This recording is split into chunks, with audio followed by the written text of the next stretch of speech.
शिक्षण अभिरुचि teaching aptitude को लेकर के ये नया एमसीक्यू का सेट हम आपके सामने लेके आए हैं। इससे पहले एक सेट हमने दो भागों में आपके सामने प्रस्तुत किया था। अब आज ये दूसरा सेट आपके सामने है, जो कि इन प्रतियोगी परीक्षाओं, विशेषकर आने वाली लेक्चरर पीजीडी के जो एग्ज़ाम्स हैं, इसके अलावा एलटी की परीक्षा है और यूटेट सीटेट इत्यादि परीक्षाओं में भी ये शिक्षण अभिरुचि आपके काम आएगी। तो ज़रूर वीडियो को पूरा देखिएगा, और ये बहुत महत्वपूर्ण प्रश्न है, पहले ये परीक्षाओं में आ चुके हैं, तो इनको हम पूरा एक्सप्लेन करेंगे। तो आइए शुरुआत करते हैं। पहला प्रश्न जो है, कक्षा में छात्र व्यवहार को अनुशासित करने वाला प्राथमिक कारक होना चाहिए। कक्षा में छात्र व्यवहार को अनुशासित करने वाला प्राथमिक कारक क्या होना चाहिए? आपके विकल्प हैं शिक्षक प्रभुत्व, छात्र मित्र मंडली, छात्र प्रेरणाएं और पुरस्कार दंड प्रविधि। इन चारों में से सही उत्तर आप कमेंट बॉक्स में बताएं।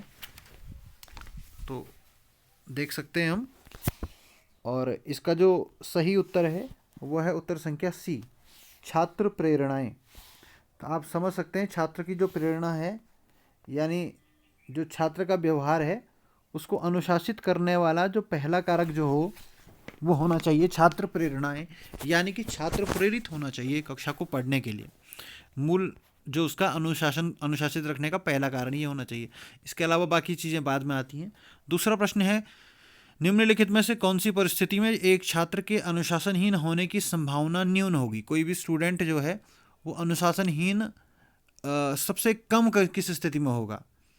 पहला, जबकि छात्र को चुनौतीपूर्ण शिक्षण कार्य प्रदान किया जाए, जबकि शिक्षक छात्र से कक्षा में तर्क को तर्क करे, जबकि कक्षा के सभी छात्र उससे घृणा करें, जबकि शिक्षक उसे एक आदर्श प्रतिमान के रूप में स्थापित करे। तो इनमें से कौन सी ऐसी परिस्थिति है जब छात्र के अनुशासनहीन होने की जो संभावना है वो न्यूनतम होगी, सबसे कम होगी? तो सही उत्तर जो इसका है वो है जबकि छात्र को चुनौतीपूर्ण शिक्षण कार्य प्रदान किया जाए। तो जब आप छात्र को चुनौतीपूर्ण शिक्षण कार्य देंगे तो उसका ध्यान उसमें रहेगा, तो उसके अनुशासनहीन होने की संभावना जो होगी न्यूनतम हो जाएगी। अगला प्रश्न है, यदि एक अध्यापक ऐसे विचारों के संपर्क में आता है जो दूसरों के लिए समझाना मुश्किल है, तो उसे चाहिए कि पहला, खुशी खुशी दूसरों को समझाने के लिए तैयार रहे, उपकार के रूप में या फीस लेकर दूसरों को समझाए, इस समझ को अपने तक ही रखे ताकि उसे विशेष स्थान प्राप्त हो सके, और ऐसे व्यक्ति को न समझाए जो उस पर अधिक खर्च न करना चाहे।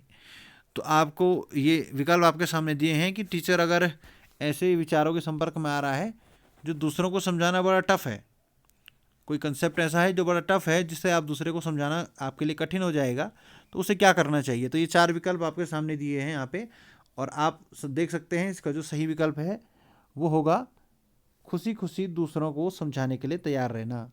यानी शिक्षक यदि खुशी खुशी दूसरों को समझाने के लिए तैयार रहेगा तो निश्चित रूप से ये उसके लिए सबसे अच्छा, सबसे अनुकूल स्थिति। और अगर वो फीस लेकर के या अन्य तरीके से या किसी को न बताना चाहे, तो ये तमाम चीज़ें जो है ये संकीर्णता के दायरे में आती है। तो इसका जो उत्तर है पहला विकल्प है वो बिल्कुल सही होगा। अगला प्रश्न है, यदि विद्यार्थी यह न समझे कि कक्षा में क्या पढ़ाया गया तो शिक्षक कैसा अनुभव करेगा? तो क्या पढ़ाया जा रहा है, अगर बच्चे की समझ ही में नहीं आ रहा है तो टीचर को कैसा अनुभव रहेगा? पहला विकल्प है भारी उबा हुआ, दूसरा है उसे दूसरे तरीके से समझाना चाहिए, तो तीसरा वह व्यर्थ समय नष्ट कर रहा है, और चौथा विद्यार्थियों के लिए अफसोस।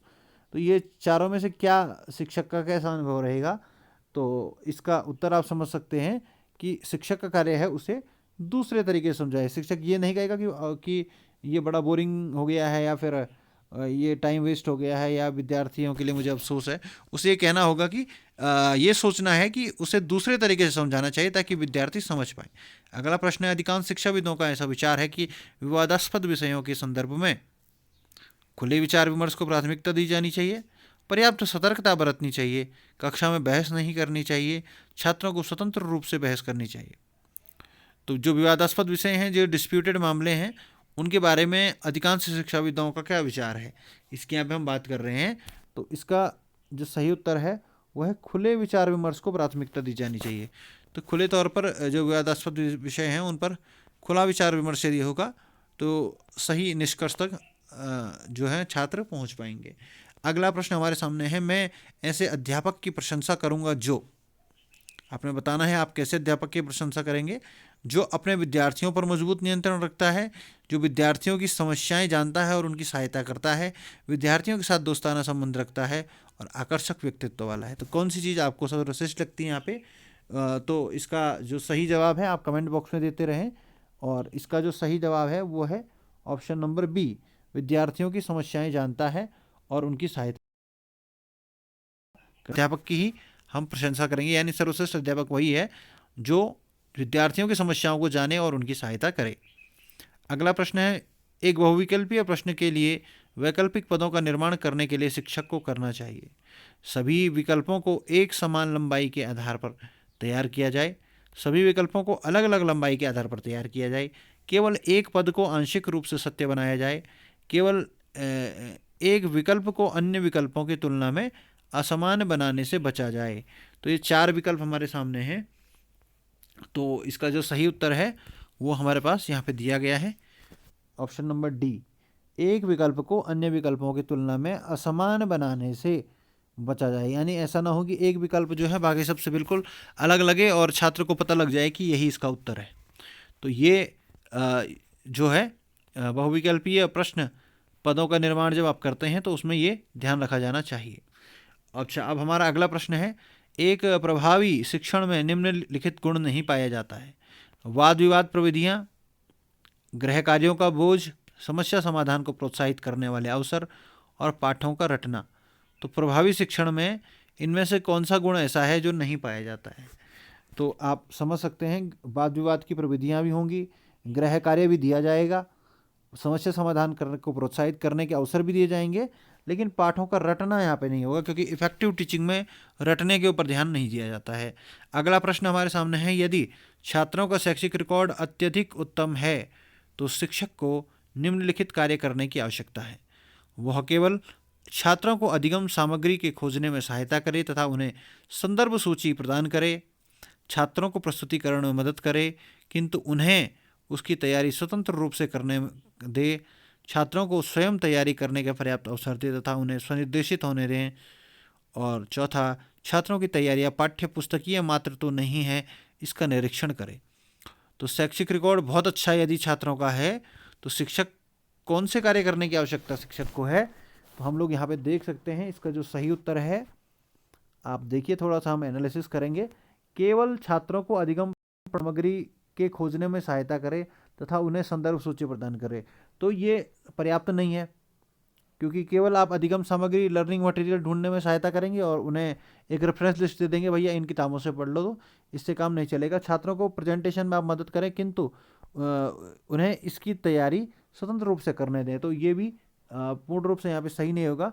छात्रों को स्वयं तैयारी करने के पर्याप्त अवसर दें तथा उन्हें स्वनिर्देशित होने दें।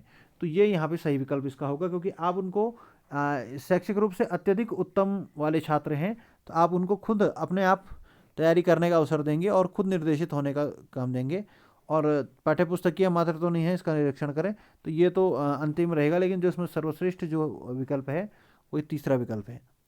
अगले प्रश्न की ओर हम बढ़ते हैं।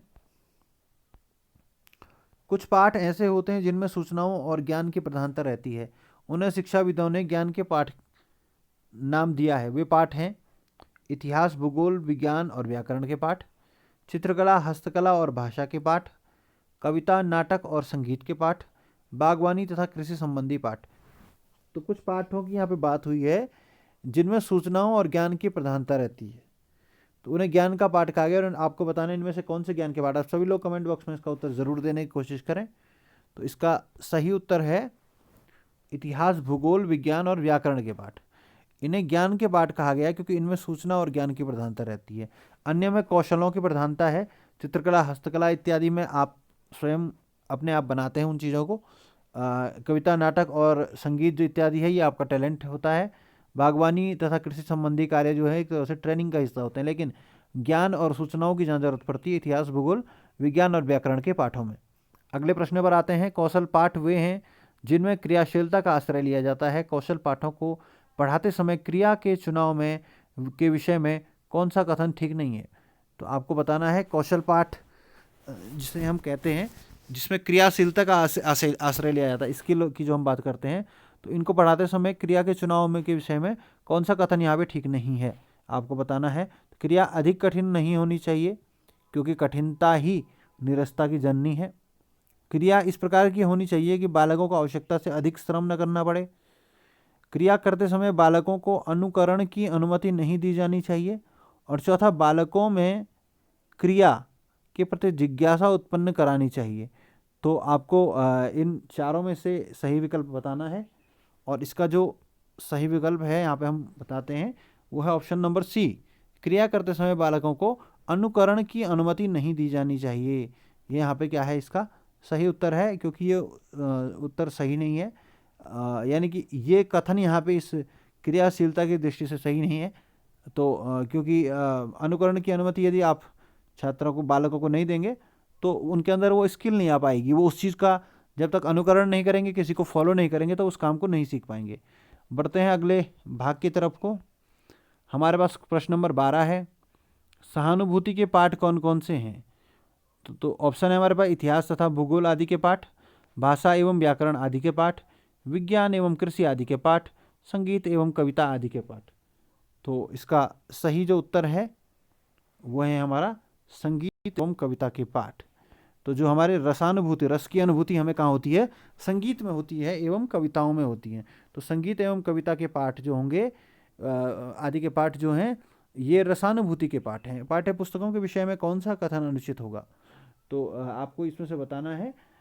पाठ्य पुस्तकों की सहायता से एक निश्चित समय में विभिन्न विषयों का ज्ञान प्राप्त किया जा सकता है। पाठ्य पुस्तकों की सहायता से विद्यार्थी कक्षा में सुनी हुई बातों को घर पर भी समझ सकता है तथा पुनरावृत्ति का कार्य आसानी से कर सकता है। पाठ्य पुस्तकों से प्राप्त ज्ञान पूर्ण रूप से व्यवहारिक होता है, अतः उसकी अत्यधिक उपयोगिता है। और अधिकांशतः यह पाया जाता है कि पाठ्य पुस्तकों का प्रयोग विद्यार्थियों को रटने की प्रवृत्ति को बढ़ाता है। तो आपको इसमें से सही उत्तर बताना है, और आप समझ भी सकते हैं सही उत्तर क्या होगा। देखिए, आपको बताना है इनमें से कौन ठीक नहीं है। तो पाठ्य पुस्तकों की सहायता से एक निश्चित समय में विभिन्न विषयों का ज्ञान प्राप्त किया जा सकता है, ये बात तो बिल्कुल सही है। और विद्यार्थी कक्षा में सुनी बातों को घर पर भी समझ सकता है, पुनरावृत्ति कर सकता है, ये भी सही बात है। पाठ्यपुस्तकों